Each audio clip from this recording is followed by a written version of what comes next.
My daughter returned home in tears after being invited to a Christmas gathering at her grandparents' place. She was visibly upset and handed me a wrapped gift in silence. "Mom, look at this. Why do I have to endure this?" she said. I was at a loss for words. Upon opening the package, I realized it was inappropriate for a child. Alarmed, I immediately reported the incident to the police, leading to the exposure and subsequent upheaval caused by the gift giver's actions. This incident stirred significant family drama, and the person responsible faced severe consequences. At 45, and with a younger husband working in the same company, I embarked on a new career path at my 34 after a derogatory comment from a previous employer. My current workplace prizes ability over age or gender, and my husband, then my supervisor, showed me great support. We quickly married and now have a fourth-grade daughter, a gentle soul who loves to read and shows kindness to all. My relationship with my husband's sister, however, is strained. Despite my good relations with my in-laws, she disapproves of me for being older than my husband and mocks our quick marriage. Her derogatory comments about my age and the physical changes from pregnancy were hurtful, yet I tried to remain unaffected for my peace of mind. Her attitude changed only when she had a quick wedding and moved away, reducing our interactions and sparing me from her taunts. This shift allowed me to focus on welcoming our daughter into the world, despite the challenges of childbirth. The birth of our daughter, although difficult, marked a joyful milestone in our lives, free from the negativity that once clouded our happiness. Gaining strength from my husband's unwavering support and encouraging words was pivotal during the birth of our daughter. When she first cried in the delivery room, his gratitude and recognition of my effort moved us both to tears of joy. However, 5 months after our daughter's arrival, my sister-in-law gave birth to a boy and resumed her visits to our home, each trip taking an hour. Her purpose seemed to be to draw unfavorable comparisons between our children and to make disparaging remarks about my age, affecting my daughter negatively, according to her, visible in the supposed wrinkles on my daughter's face compared to the smooth skin of her child. Amidst adjusting to the demands of new parenthood, I found myself astounded by her audacity. She would arrive, empty-handed, not bringing any baby essentials, and leave with diapers and formula, claiming she wanted to avoid running out. This behavior puzzled me greatly. It was as if her primary motive for visiting was to belittle me and then take supplies as though it were her right. Eventually, her visits ceased, thanks to her husband's job requiring them to move to a different state. This brought a brief period of tranquility until our daughter began elementary school and discovered her cousin was also enrolled.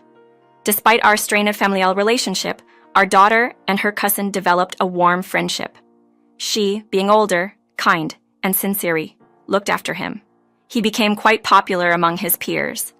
By the 3rd grade, they were in the same class, and my daughter received recognition for a summer project reading Reflection, which was even published in the local newspaper.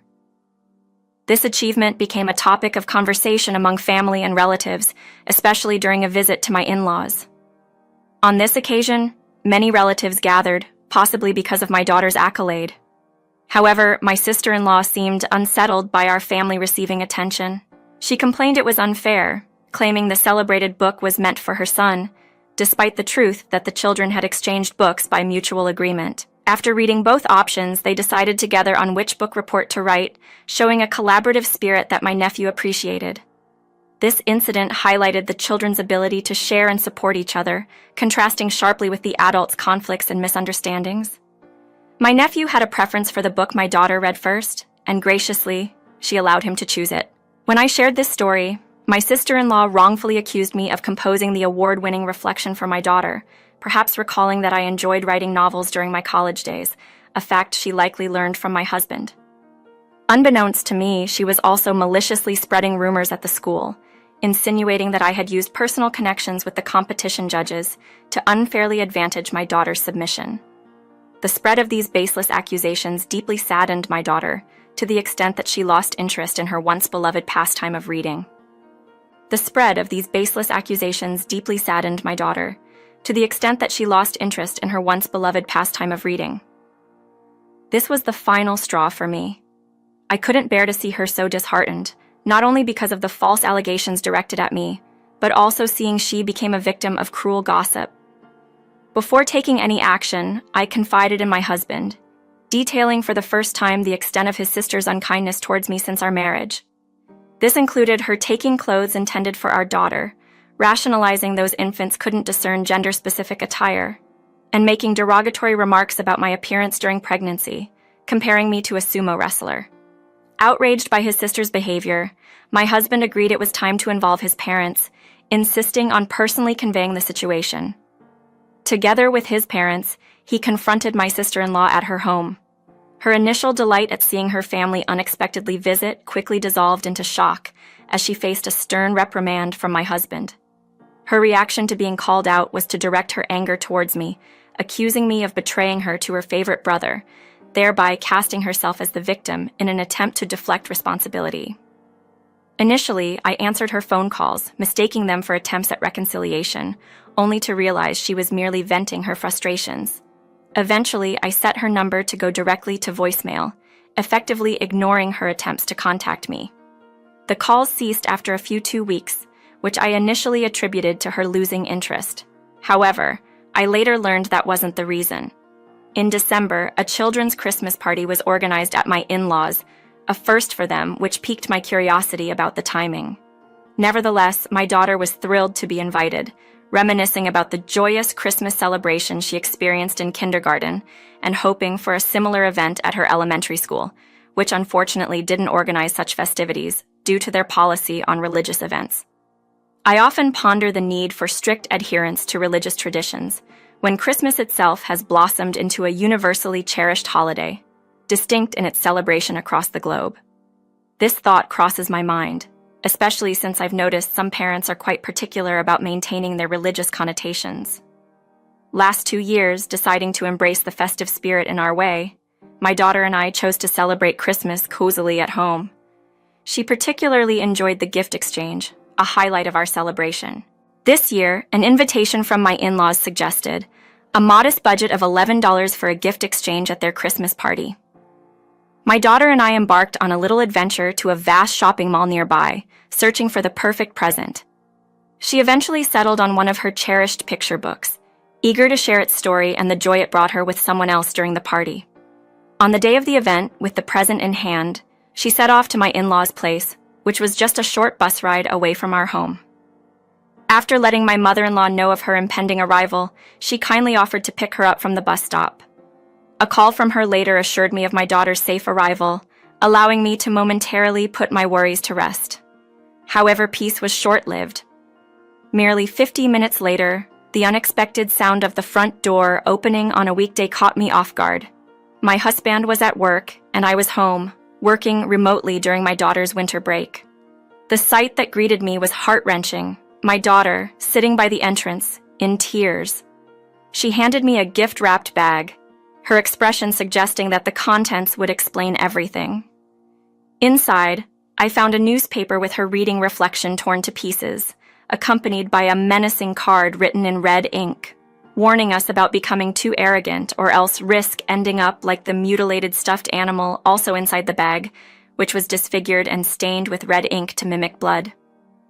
This disturbing display was far from a harmless prank. My daughter revealed that this unsettling gift was the work of my sister-in-law, a revelation that stunned me. The party was intended to be a joyous, child-centric event, with an agreement among the adults to abstain from preparing gifts personally. Yet, despite not accompanying my daughter to the party, I was taken aback to learn of my sister-in-law's presence and her heinous act towards my daughter. Had my mother-in-law been aware of her daughter's attendance, she surely would have informed me, as she had always insisted, that we notify her of any issues caused by her daughter. This breach of understanding left me dismayed, underscoring a deliberate attempt to harm us unbeknownst to my mother-in-law. After my daughter came home upset, I reminded her to tell her grandmother about what happened. However, before she could, my aunt intervened, stating she hadn't called for her and that only children linked to missionary schools were welcome. My daughter, puzzled, asked what a missionary school was, leaving me struggling for words. Recently, a relative had been accepted into a missionary school, sparking much discussion within the family. My sister-in-law's son attended a missionary kindergarten, and we'd heard tales of relatives unaware they were connected to such schools until enrollment. Our choice was different. We opted for a local kindergarten and public elementary school for our daughter. It seemed my sister-in-law used this as another opportunity to belittle my daughter. Distressed by the threatening gift my daughter received, I rushed to the police station, insisting on the seriousness of the threat despite initial reluctance from the police to intervene, suggesting it be resolved as a family matter. Thankfully, a female officer recognized the gravity of the situation, acknowledging that threats and violence within families are indeed reportable offenses. She empathized with our fear and took immediate action by promising to visit my sister-in-law with a warning. That evening, when my husband came home, I recounted the day's events. Outraged, he condemned his sister's spiteful actions and contacted his parents, who were hosting the Christmas party yet claimed ignorance of the incident. They speculated my sister-in-law might have sneaked in through an unlocked back door. While my mother-in-law was preoccupied with other responsibilities, the party was left in the hands of the younger family members. Following the police officer's stern warning to my sister-in-law about the consequences of her actions, my in-laws, disturbed by the possibility of criminal behavior, arranged a family meeting to discuss the matter. At the meeting held at my in-laws' house, my sister-in-law and her husband arrived late, with her visibly displeased and unrepentant about the police involvement, while her husband appeared uninformed about the meeting's purpose. This situation underscored the seriousness of the issue, prompting a collective family discussion on how to move forward and address the underlying tensions. When my sister-in-law's husband was finally made aware of his wife's actions towards our family, his shock was palpable. He had been completely oblivious to the extent of the situation until then. Offering his apologies to us, he seemed genuinely remorseful, a stark contrast to my sister-in-law, who remained defiant and unapologetic. Her rationale, that the lack of arrest by the police equated to innocence, left everyone speechless, showcasing a level of denial that was hard for us to comprehend. In a surprising turn of events, he announced his decision to divorce her. This revelation stunned us all, as there were no outward signs of trouble in their marriage. Explaining his decision, he shared a history of enduring her behavior, which had escalated from neglecting household duties and childcare to causing a fear due to carelessness. Her obsession with appearances led to multiple unnecessary moves, each driven by her vanity and the desire to maintain a certain social status rather than actual job requirements. Their moves were often justified by her ambitions for their son, like attempting to enroll him in prestigious kindergartens, which only ended in disappointment and further embarrassment. Eventually, they settled for a public elementary school, a choice driven by their son's preference, supported by his father against his wife's initial reluctance. The husband's decision to divorce was not sudden, but a culmination of years of frustration, now expedited by her recent harassment. Caught off guard by the divorce announcement, my sister-in-law attempted a feeble apology, seemingly in a last-ditch effort to reverse the situation, claiming her actions were merely jokes or pranks. However, the seriousness of her actions, especially the hostile message intended for a child, went far beyond what could be dismissed as a joke. Such behavior, which could instill fear even in adults, was indefensible and highlighted the irreparable breach of trust within the family. I confronted her, highlighting the gap between her actions and the instincts of a nurturing parent. Just because you're a parent doesn't automatically instill you with parental instincts, I pointed out, suggesting that her behavior was far from what one would expect from someone in that role. My husband, witnessing her tears, firmly told her that crying was not a solution to the problem, especially at her age. She should not expect sympathy to absolve her of her actions. Yet, she continued to cry, denying any wrongdoing and questioning why she was being singled out for blame. She even suggested that the family's disapproval stemmed from my marriage to her brother, implying that the issue was with me being older rather than her actions. Her lack of insight into the gravity of her behavior left us all speechless, and my husband was particularly taken aback by her inability to grasp the situation. With the atmosphere heavy with unresolved tension, the discussion came to an abrupt halt, and her husband had no choice but to escort her home. Their divorce proceedings later unfolded, marred by her resistance to acknowledging her faults.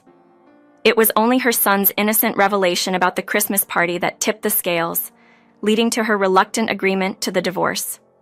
Her son, without any ill intent, recounted to his classmates the unsettling gift exchange he witnessed, specifically the disturbing image of a stuffed animal mangled and stained with red, resembling blood. This confession quickly spread among the school community, stirring concern among teachers and parents alike. Following this revelation, my daughter found it difficult to return to school, her spirit dampened by the incident and the ensuing gossip linking her to her cousin's story. The connection between her absence and the events of the Christmas party became a topic of speculation, underscoring the impact of one thoughtless act on the lives of those involved. I had hoped the whole ordeal could have been quietly resolved, allowing my daughter to return to school when she felt ready.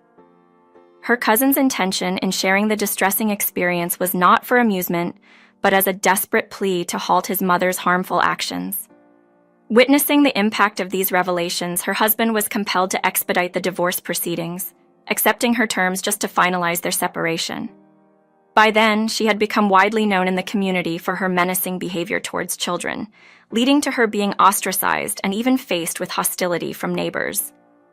Feeling trapped and vilified, she saw the divorce as an escape, imagining a return to her parental home would provide solace. However, her estranged husband remained firm on retaining custody of their son, a decision she accepted without much fight, coldly declaring her indifference towards her son as she planned to remarry, stating children were an inconvenience to her plans. Her cruel words were met with her son's brave rejection. He expressed no need for her in his life, finding solace in his father's care and warning her against approaching his cousin. Her situation worsened upon returning to her parents' home, where she was denied entry, leaving her to face the consequences of her actions alone. Her downward spiral led her into precarious situations for basic needs, accumulating debt from unsavory sources, and eventually, she vanished from our lives. My husband and his parents chose not to pursue a missing persons report, accepting her absence as a resolution. In the aftermath, my daughter regained the confidence to attend school, where her cousin continues to be a supportive presence, promising to look out for her. This challenging period has unexpectedly strengthened the bond between our families, particularly with my former brother-in-law, as we unite in support of the children. My in-laws have embraced both grandchildren wholeheartedly, stepping in to provide care and support in the absence of my sister-in-law. With her out of the picture, our family has found peace and developed a strong, trusting relationship, free from previous tensions.